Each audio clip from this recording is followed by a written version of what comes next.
Thank you. Thank you, Lou, for the kind introduction. Good afternoon, all. What's your response?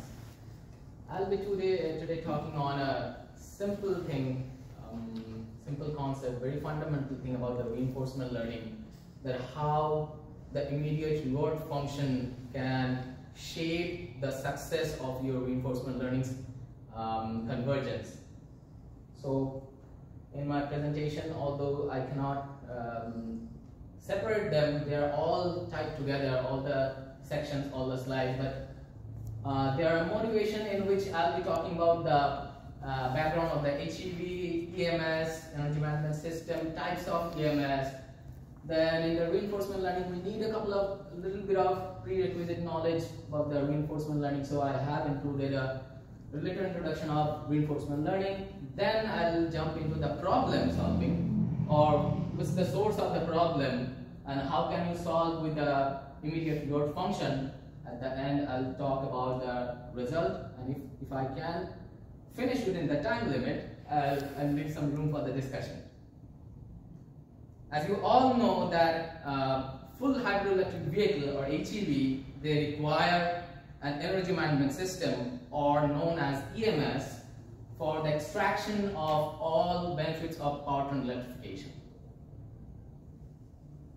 Now, how do we develop the EMS for a full HEV? Or if I simply boil down that question, how do we define the control strategy or the control policy for such an EMS, which will dictate when should it operate in the EV mode or when should it operate in the hybrid mode? Like, there are different hybrid modes, so this will be dictated by the control policy. Now, before answering to that question, you need to see a couple of other questions or preferences. Do we need a rule-based control strategy, or do we need an optimization-based control strategy? Do we need a suboptimal, optimal, or near optimal? What's the computational complexity that's going to be handled by the microcontroller? Whether do we implement with an artificial neural network or not? These questions need to be answered for selecting what tool you're gonna use for developing the control policy. And we have a bunch of tools: DPM, Dynaprop, my fellow colleague he just presented. We have analytical tools such as equivalent consumption minimization strategy with the Pontryagin minimization principle. Then we have numerical tools such as DP, evolutionary algorithms. We have meta-heuristic tools, particle swarm optimization, back algorithm. Also, we have data-driven tools such as deep learning, supervised learning, and reinforcement learning. In a nutshell, we have a bunch of tools, and we need to search. We need to find out which one is suitable for our requirement.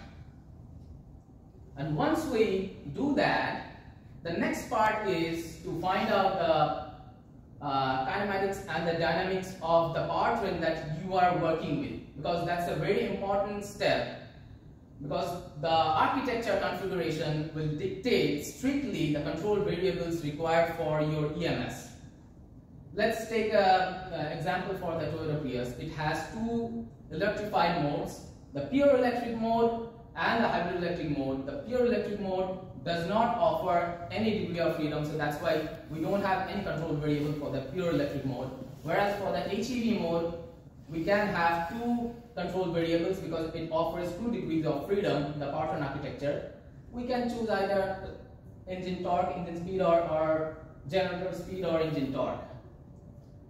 Now, for the sake of just simplicity, let's say we don't go into debate why did I choose reinforcement learning.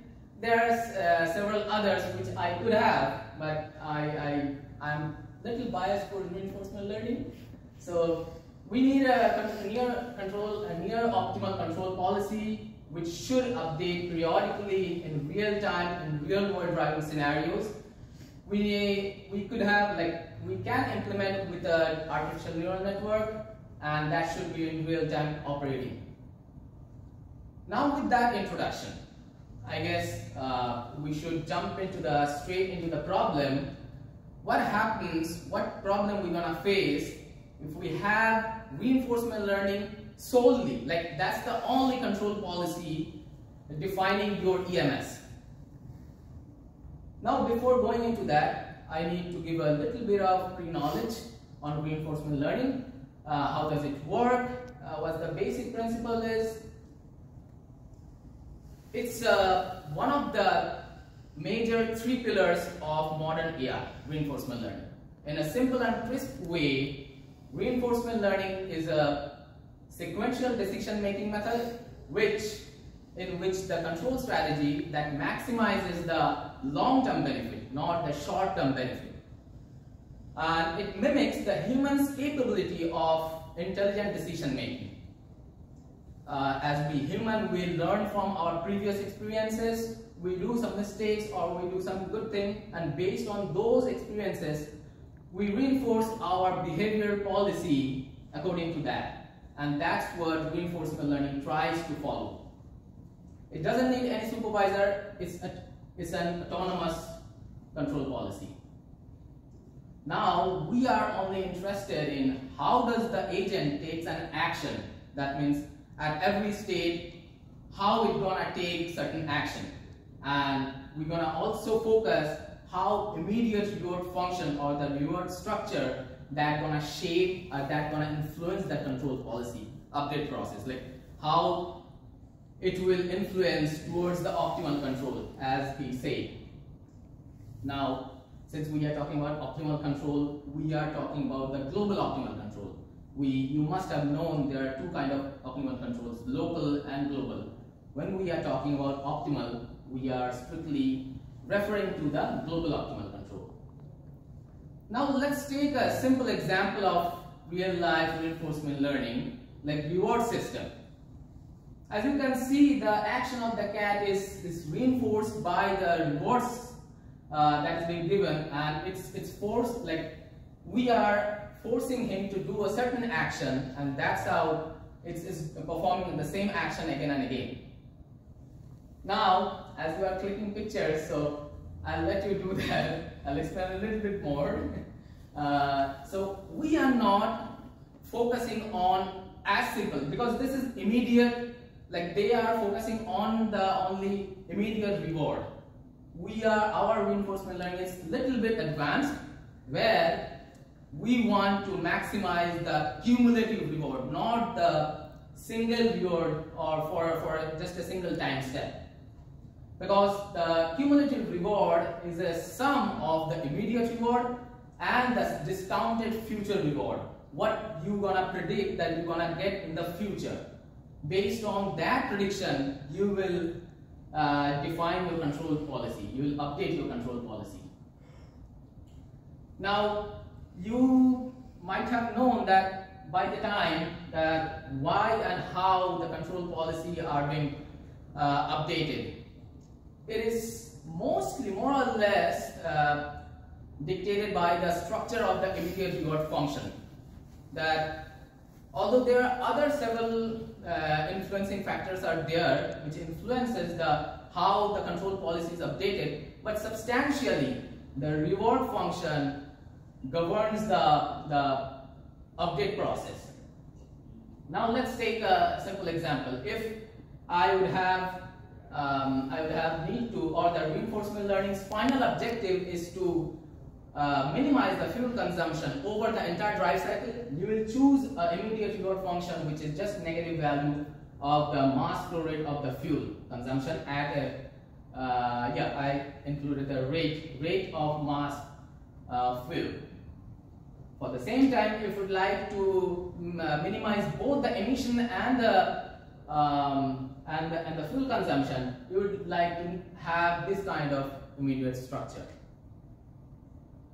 Now, in a nutshell, I think if you are developing a controller whose control strategy is being updated by the reinforcement learning algorithm, you must know that you need to articulate the immediate reward structure according to what you will be focusing on satisfying the objective of the entire global optimal control. With that, I'd like to go to the problem that we are solving. We have a non-linear constraint optimization problem. Every energy management problem in a full hybrid is a non-linear constraint optimization problem. So we need a reward structure which will not only just optimize the cost function, but it will also need to satisfy these state and control constraint equations. And that's the reason of one of the problems. Reinforcement learning, at its initial phase of training, it does select the control combination randomly. So, and as a result of that, there are infeasible control options are being sent to the environment, and that's a problem. So how does we solve that? We give some penalty inside the immediate reward structure, so that if you are getting some high penalty for those infeasible control, in future you will not take, you might take, because it does random thing like the exploration rates that persist, but it will reduce the selection of infeasible controls substantially. You might ask, why don't I put some saturation or constraint equation inside the reinforcement learning agent? Yeah, we can. But even though you put some constraint inside the control, you will have some state-related constraint equation which also need to conform. Like you need the conformity with those state constraint equations, which are very hard to do. And the only thing that you can do with the reinforcing with some penalty, high penalty, and after substantial amount of training, we can get rid of those kind of infeasible control combinations. And actually, the reinforcement learning, like when we define the immediate reward structure, indeed we follow the same thing. First, we take a basic reward structure which will be defined for the objective function. Then we'll keep on adding the penalty terms so that we can get rid of this constraint equations. But there is a problem. Once you add too many penalty terms, the agent becomes confusing which one of these terms it will prioritize in minimizing. Because there are too many terms, it will become confused. So that's the problem we are currently facing, and I'll show how did I quickly show. I don't think I have much time.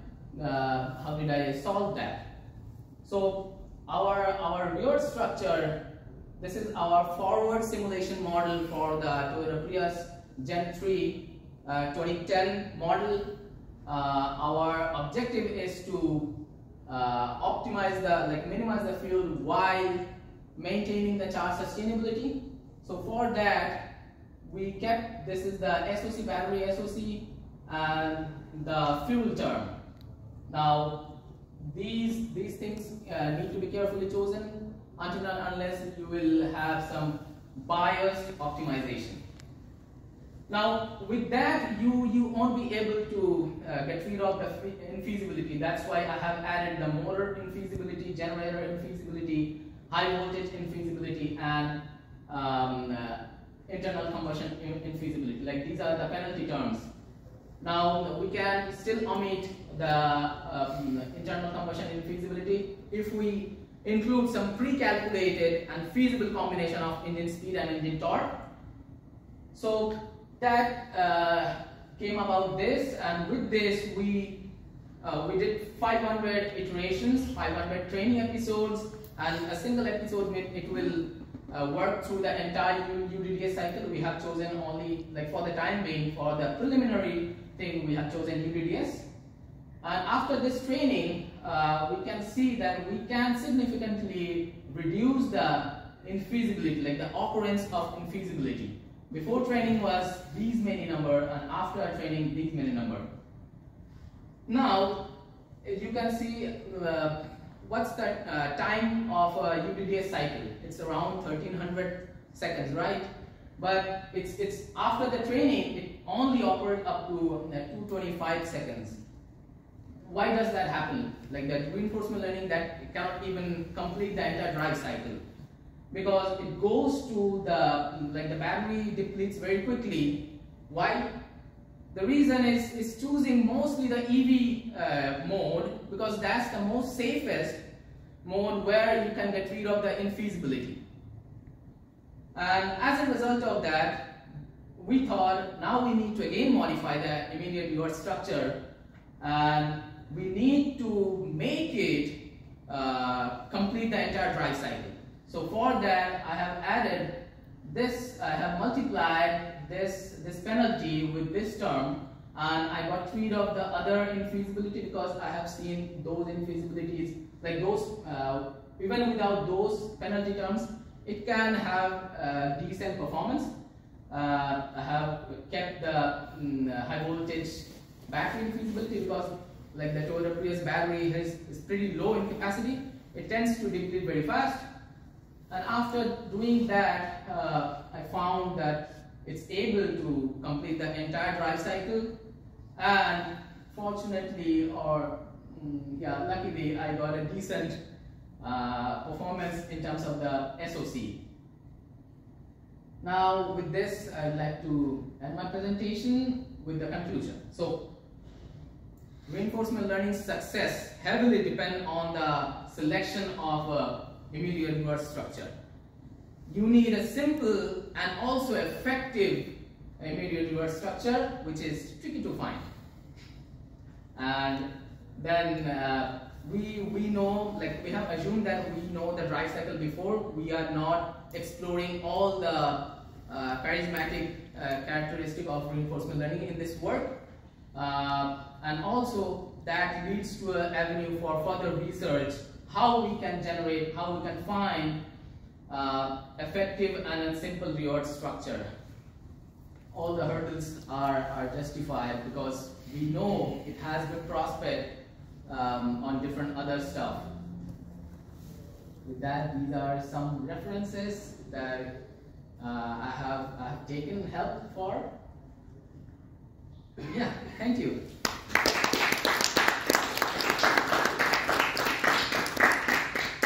We have time for one question. Oh, I finished within time. I have a small question. I'm just curious about what the states of your system were for this work. States, I have taken battery SoC, previous time steps, engine torque, vehicle speed, vehicle acceleration, and power demand. Okay, and you needed all these to formulate the penalty terms, right, in your immediate for reward? the penalty terms, no. Penalty term is independent of the states. Okay, these extra states are just you added because you just found them to be helpful for the agent to understand. Yeah, okay. Yeah. Since I'm using the Simulink based and the artificial neural network based, you can add as many number of state variables for the reinforcement learning, but not the control variable. If you add too many control variables, it's very tricky for the reinforcement learning. Okay. Yeah. Thank you.